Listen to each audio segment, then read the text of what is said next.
The views and opinions expressed on this program are those of the participants and do not reflect the views of BronxNet or the program underwriters.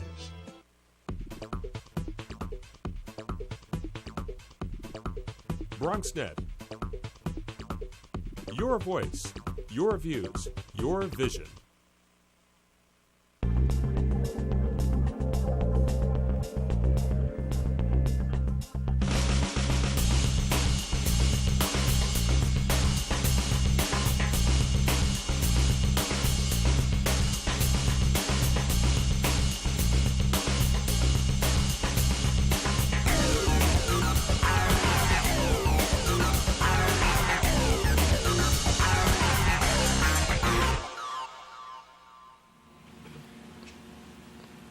Welcome to 0.2.0. I'm your host, Evan Smith. And I'm your host, Gisele.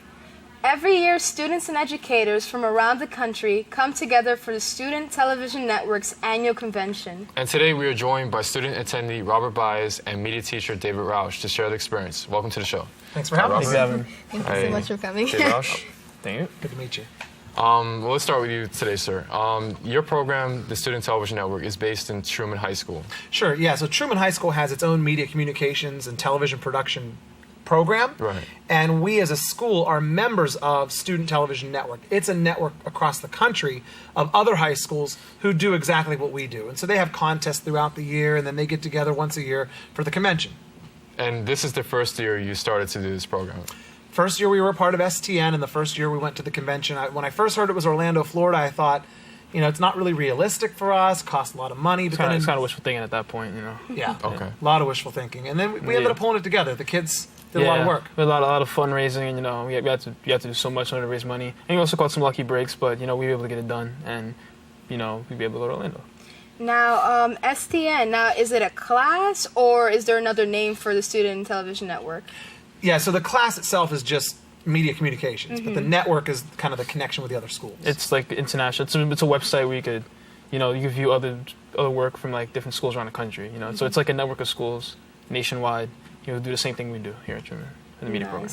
Now, as a student, when you first heard about this convention, were you convinced? Did you really want to go to Orlando and do this, or were you kind of skeptical? There's no question about it. When I first heard about it, I wanted to go immediately. Like, it was just, you know, I couldn't even wait.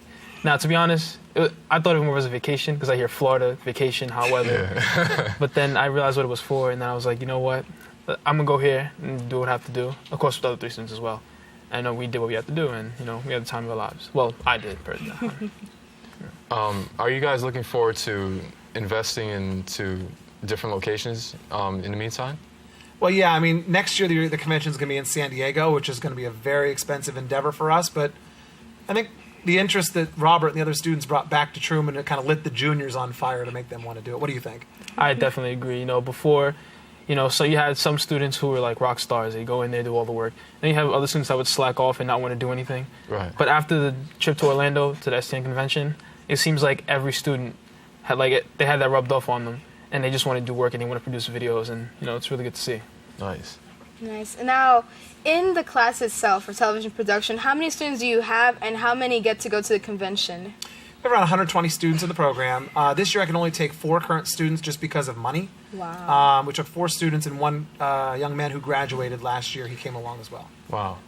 How did you factor down from like 100 students to just 4? Oh, it was tough. It was really tough. I guess I was one of the lucky ones. Yeah, I had to just kind of look at their overall work ethic and what they've done for me over the course of 4 years, and you know, we came down to a solid group of 4, and I think it worked out really well. It did. It definitely did.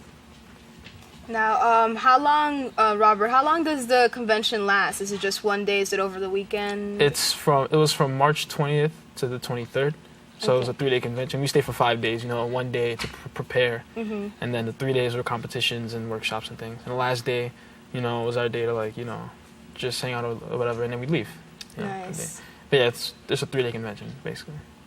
With your video production projects, were you guys working on sports or news? Like, what's this one?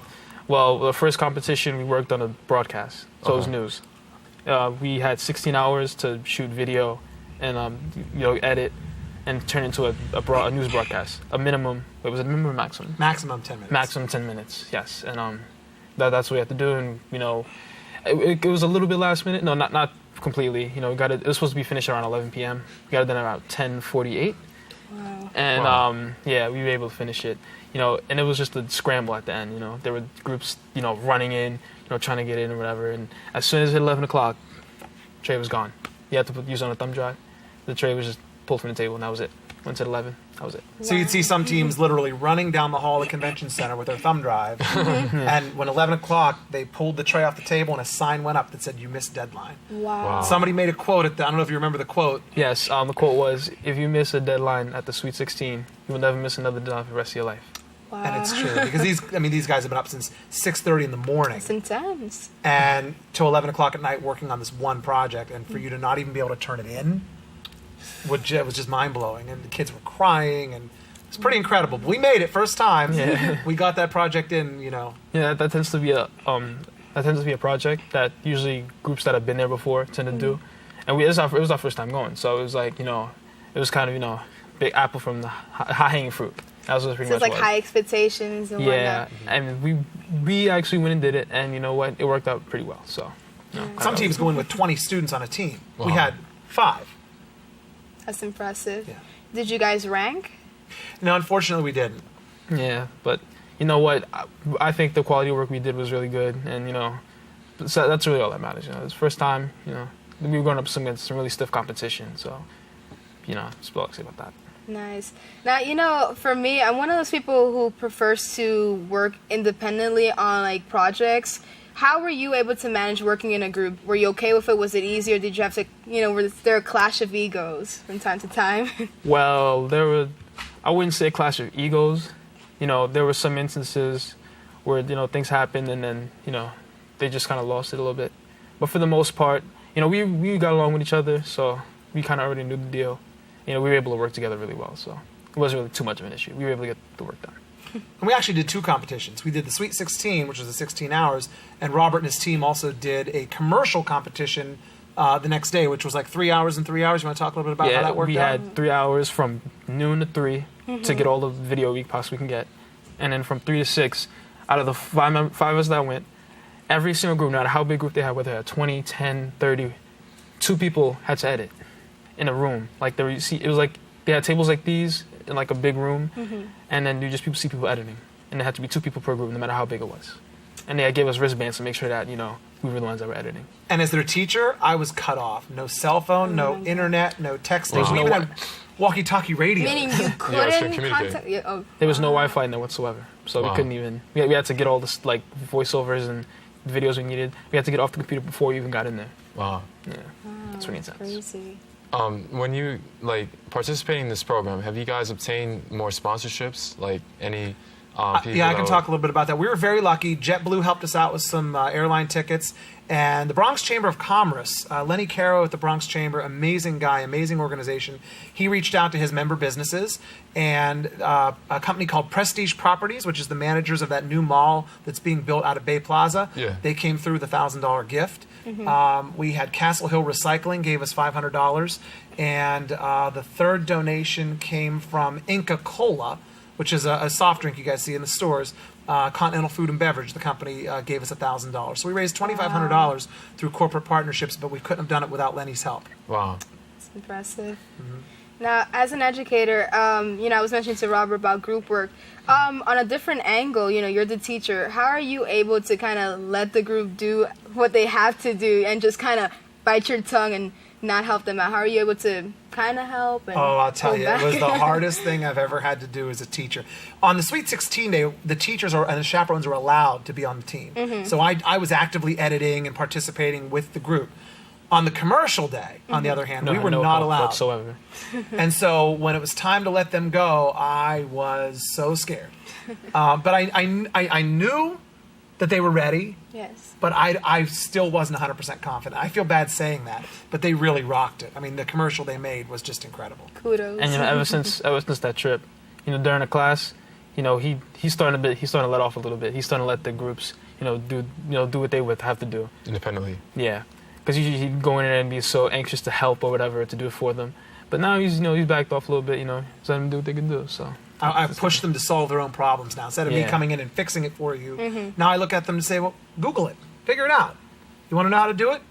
Figure it out. I mean, there's a certain amount of teaching I do, but there's a certain amount of problem solving that my students have to learn how to do, and I think that's kind of what Robert means when he says that. Wow. Now, I wanted to know about contact information. Is there any way we can contact you or go on the website for the Student Television Network? Absolutely. So our school website is bxtrumanhighschool.com. That's our school website. From there, you can click on a video button, and that'll take you to the Truman High School Video Network. It's got a long, crazy address that I won't give you now. Student Television Network is studenttelevision.com. Okay. If any other schools are watching and are interested in the program, they can get involved that way. I'm trying to think if there's any other websites I'm missing. Anything on YouTube? We do post a few things on YouTube, but we try to push it towards that Truman Video Network because it's not blocked in schools. YouTube is blocked by the DOE. That's true. Oh, right. So we push people to our Truman Video Network. Everything's available there, and you can see our Sweet 16 contest and Robert's commercial as well. And that's well, it wasn't my commercial. It was the group's. It was your group. Yeah. I don't want to take all the credit. So. But you were one of the two editors. Yes, I was. That had to be crazy. Oh, it was.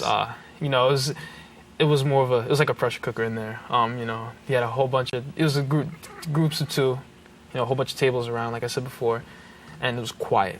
It was like as quiet as it is in the studio right now. It was like this quiet. Wow. All you hear is like mouses and keyboards. The light fixtures making sounds. Yeah, it's pretty intense, but we got it done. Nice. I congratulate you guys. I mean, although this was your first year, it was pretty impressive. I think I would die if I were under pressure, having to run over to that tray. I couldn't do it, but congratulations and thank you so much for being here. Thank you for having me. Nice to meet you. Appreciate it. Thanks so much. Thank you. You guys keep doing a great job here at Open. Thank you. Unfortunately, that's all the time we have for today. We'll see you next time for more Open 2.0.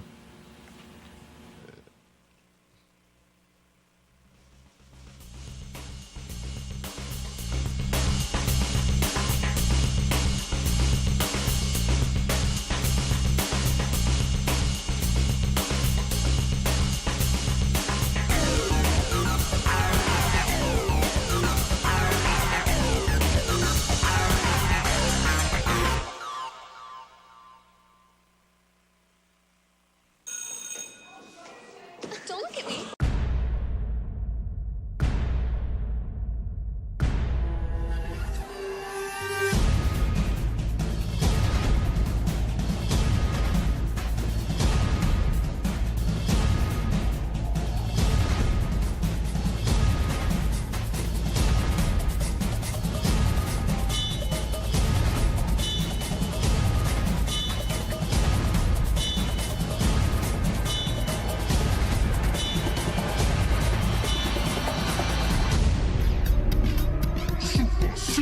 Problems of the past to overcome together the challenges of the future. Presenting the first MC, the 21st century Vitruvian man with the message, Grandmaster Melly. You gotta learn your body, pace yourself, and have fun. So let's go have fun. Let's go do it. The tricky thing about shoulders, your shoulders is a 3-tier muscle. You have your front delts, you have your rear delts, and you have your mid delts. So when you're working out your shoulders properly, you have to do 3 different exercises.